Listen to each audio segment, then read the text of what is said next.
everyone, and welcome back to yet another political episode. This is a recap, so basically of 2023. We just have the next week is Thanksgiving, and then December begins the holiday month. We don't like to rush Christmas because we all love Christmas. It's a time of happiness and joy where we're not stressed. It's time to be relieved, time to be with family. After we're done with Christmas, it's January, and it's 15 days till the Iowa Caucus. And on January 15th, it's back. Stress is high because we got to find the perfect candidate to beat Joe Biden and the Democrats. We had a bad year in 2023. We cannot screw up. We wasted all our chances. We had the last straw. Now we got to go into this.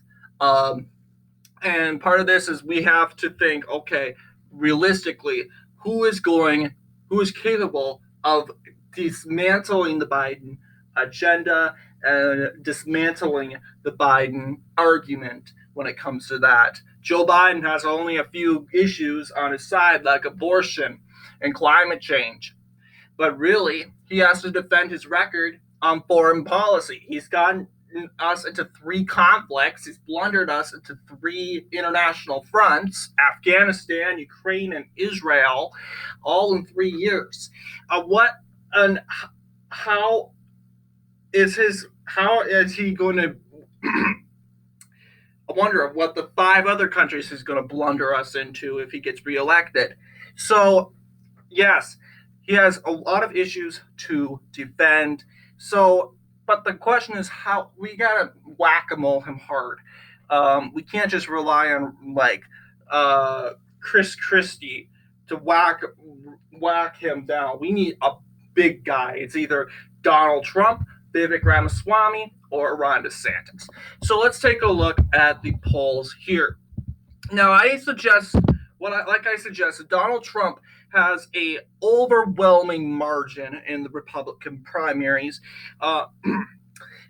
We've seen Tim Scott withdraw from the race. That said, he will be no longer counted in these polls.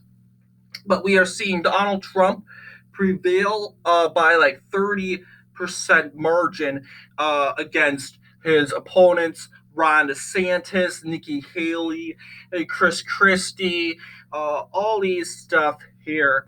And it's basically going to be the same deal here. While going up, you'll see, yes, Ron DeSantis is fairly popular with state legislatures. Ron DeSantis was endorsed by the governor of Iowa. Let's see. Nikki Haley.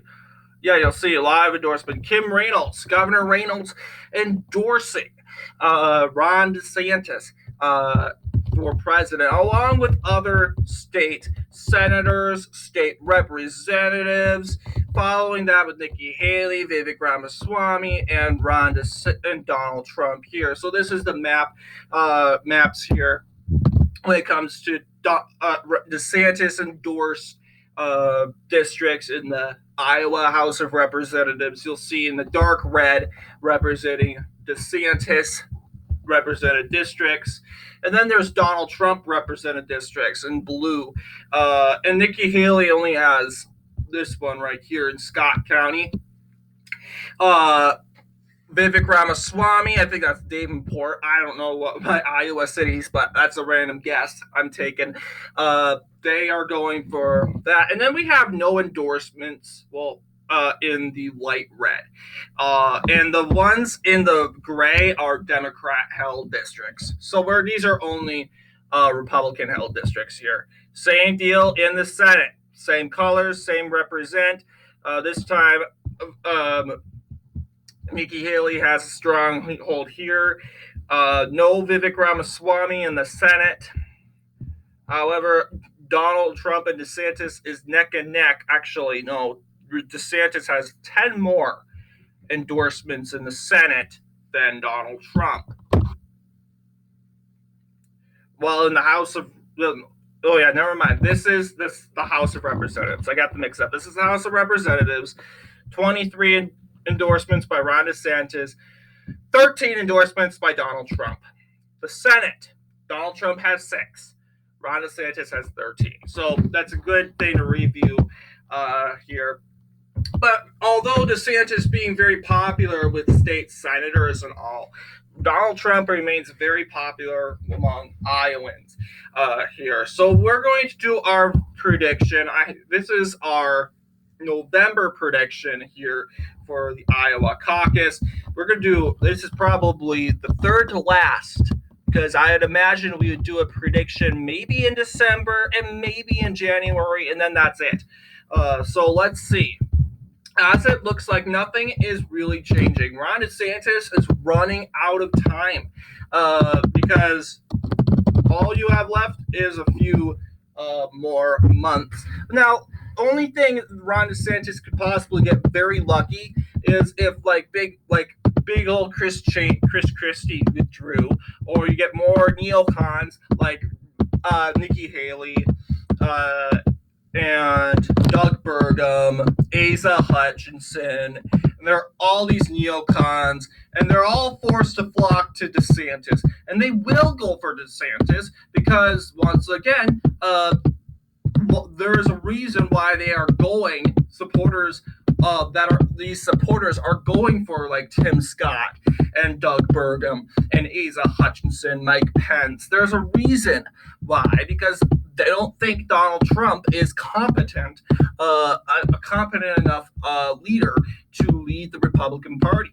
So they're not. It doesn't make sense. They'd probably not go for Trump. They're most likely going to flock to DeSantis. This would be a big. So yeah, I would say Tim Scott is a big win for DeSantis mainly because Tim Scott's supporters mainly make up a population of neocons, bunch of neocons, and yeah, they totally sympathize with DeSantis. Yeah, they'll probably vote for Trump. I'm sure they get a lot of never Trumpers in the Scott campaign, but then again, they are conservative. They do follow in line with the Scott belief here. So yeah, a big win for Ron DeSantis when it comes to Tim Scott withdrawing 3 days ago. Big win because once again, it's also a win for Nikki Haley.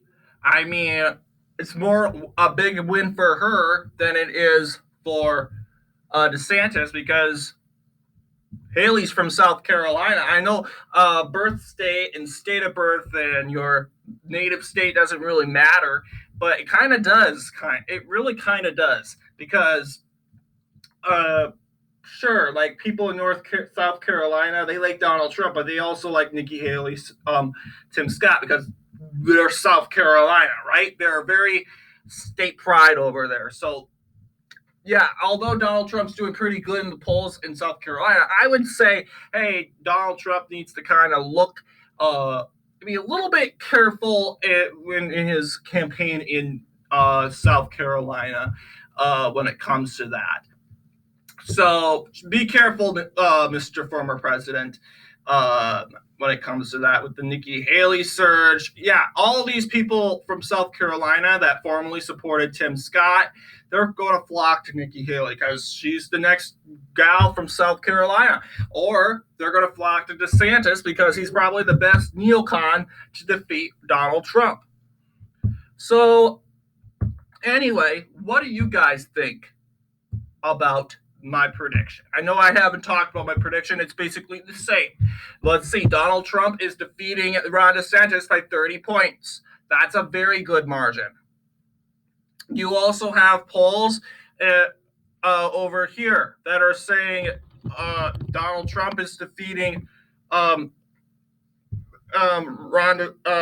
Haley, Ron DeSantis, by 43 points. It even shows Nikki Haley surging past Ron DeSantis. Well, actually, no, I'm wrong. My eyes are really bad.